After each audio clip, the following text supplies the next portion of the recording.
काम गरेको थियो भने स्वातन्त्र्यपछि भारतीय सेनामा स्थानान्तरित भएको हो। यो रेजिमेन्टलाई 5वें रोयल गोर्खा राइफल फ्रन्टियर फोर्सको रूपमा चिनिन्थ्यो। जन्मदेखि पल्टनको नाम यस प्रकार राखिएको थियो।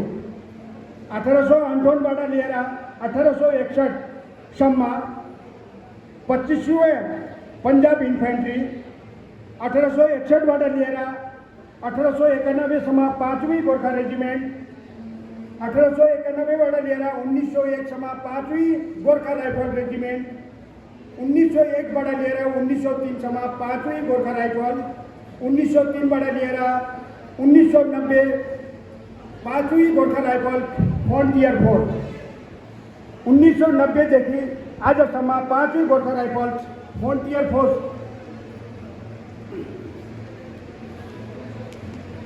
प्रथम विश्वयुद्ध पल्टनको उच्चतम सेवा गरे बापत रेजिमेन्टल 5वीं रोयल गोर्खा राइफल्सको खिताब प्रदान भएको थियो, जस अनुसार 1921 देखि हाम्रो ग्रुपले रोयल लगाएको छौँ। हाम्रो रेजिमेन्टले अधिकांश समय Punjab frontier force 5th any prefer हिस्साको रूपमा पंजाब स्थित 19वीं सदीको अन्त्यसम्म बिताएको थियो। पल्टनले प्रथम विश्वयुद्ध, द्वितीय विश्वयुद्ध, 1947-48, 1965, 1971 को भारत पाकिस्तान युद्धको दौरान उच्च स्तरीय बहादुरीको साथ सेवा गरे बापत अनेक बहादुर पदकहरू प्राप्त गरेका थिए। 1947 पहिला 4 भिसी मध्ये 1 भिसी हाम्रै गोर्खाली राइफलमेन कमान गुरु। त्यस्तै 1947 पछि MBC lieutenant colonel S Pathania लेसहल्दर रामप्रसाद गुरु 1947 अपरेसन पोलो हैदराबादको अपरेसनमा 15 नोभेम्बरमा प्राप्त गर्नुभएको थियो। उहाँको छोरी गोमा गुरु अहिले हाम्रो बिचमा हुनुहुन्छ।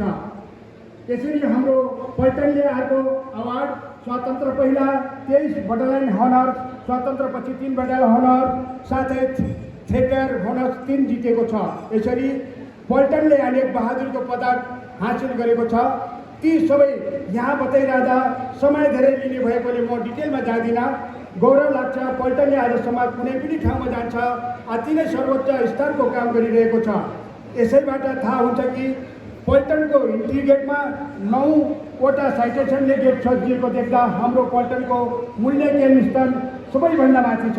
चाहे पल्टन 2006-07मा UN20मा सुडानको दौरान देशभित्रकै CIFको इलाकाहरू अति नै राम्रो काम गरे बापत हाम्रो पल्टनको नाम भारतीय सेनामा अग्रपन्थीमा आउँछ। अनि हामी भुकुवाहरू पनि जहाँ पनि जान्छ पल्टनको कुरा गर्दा गौरव लाग्छ। कार्यक्रमलाई औपचारिक रूपमा सञ्चालन गर्नको लागि आजको यस स्थापना दिवस कार्यक्रमका सभाध्यक्ष गरिदिनुको लागि म यस संस्थाका अध्यक्ष सुन्दर क्याप्टेन भीमबहादुर गुरुङ साहबलाई सभाध्यक्षको आसन ग्रहण गरिदिनुको लागि म विनम्र अनुरोध गर्दछु।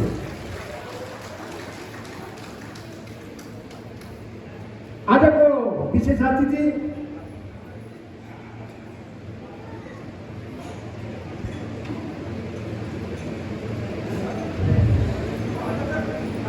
SPO1 चेतबहादुर खत्रीज्यूलाई पनि विशेष अतिथिको आसन ग्रहण गरिदिनुको लागि म विनम्र अनुरोध गर्दछु। आसन ग्रहण गर्ने क्रममा आजको विशेष अतिथिमा हाम्रो सिनियर सुपरभाइजर उत्तर बंगाल हेनरी क्याप्टेन विनोद कुमार गुरुङज्यूलाई पनि म विशेष अतिथिको आसन ग्रहण गरिदिनुको लागि म विनम्र अनुरोध गर्दछु। आसन ग्रहण गर्ने क्रममा DSP कास्की सेक्रेटरी सुन्दर हेनरी क्याप्टेन शिवबहादुर खत्रीज्यूलाई पनि आसन ग्रहण गरिदिनुको लागि म विनम्र अनुरोध गर्दछु। आसन ग्रहण गर्ने क्रममा यस संस्थाका प्रथम उपाध्यक्ष सुन्दर हेनरी क्याप्टेन लक्ष्मण गुरुङ साहबलाई पनि आसन ग्रहण गरिदिनुको लागि म विनम्र अनुरोध गर्दछु। आसन ग्रहण गर्ने क्रममा यस संस्थाका द्वितीय उपाध्यक्ष सुन्दर हेनरी क्याप्टेन रुद्रबहादुर थापाज्यूलाई पनि म आसन ग्रहण गरिदिनुको लागि म विनम्र अनुरोध गर्दछु। आसन ग्रहण गर्ने क्रममा यस संस्थाका कोषाध्यक्ष अनिल सुन्दर मेजर गुरुङज्यूलाई पनि म आसन ग्रहण गरिदिनुको लागि म विनम्र अनुरोध गर्दछु। यस संस्थाका सहसचिव सुन्दरमेहरी क्याप्टिन शमशेर गुरुङ साहबलाई पनि आसन ग्रहण गरिदिनुको लागि म विनम्र अनुरोध गर्दछु।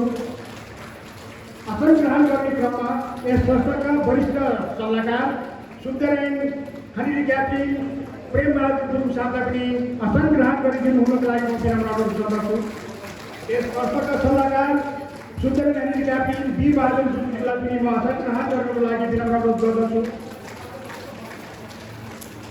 यस संस्थाका सल्लाहकार सुन्दर देवबहादुर गुरुङज्यूलाई पनि म आसन ग्रहण गर्नको लागि विनम्र अनुरोध गर्दछु। यस संस्थाका सल्लाहकार सुन्दरमेहरी क्याप्टिन केमान गुरुङ साहबलाई पनि आसन ग्रहण गरिदिनुको लागि म विनम्र अनुरोध गर्दछु।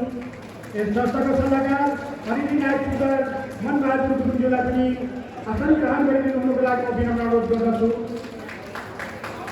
आसन ग्रहण गर्ने क्रममा यस संस्थाका सक्रिय सदस्य तथा पूर्व पेनु संघ अध्यक्ष सुन्दरेन हरिरी क्याप्टिन रूपबहादुर गुरुङ साहबलाई पनि आसन ग्रहण गरिदिनुको लागि म विनम्र अनुरोध गर्दछु।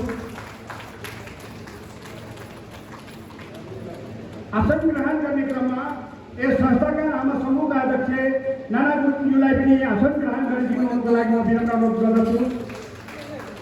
यस संस्थाका आमा समूहका उपाध्यक्ष बेलु गुरुङज्यूलाई पनि म आसन ग्रहण गरिदिनुको लागि म विनम्र अनुरोध गर्दछु।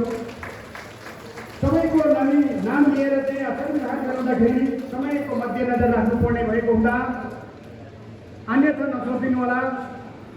उपस्थित सम्पूर्ण सदस्यज्यूहरू तथा सम्पूर्ण दिदीबहिनीहरूलाई यथास्थानमा आसन ग्रहण गरिदिनुको लागि म विनम्र अनुरोध गर्दछु।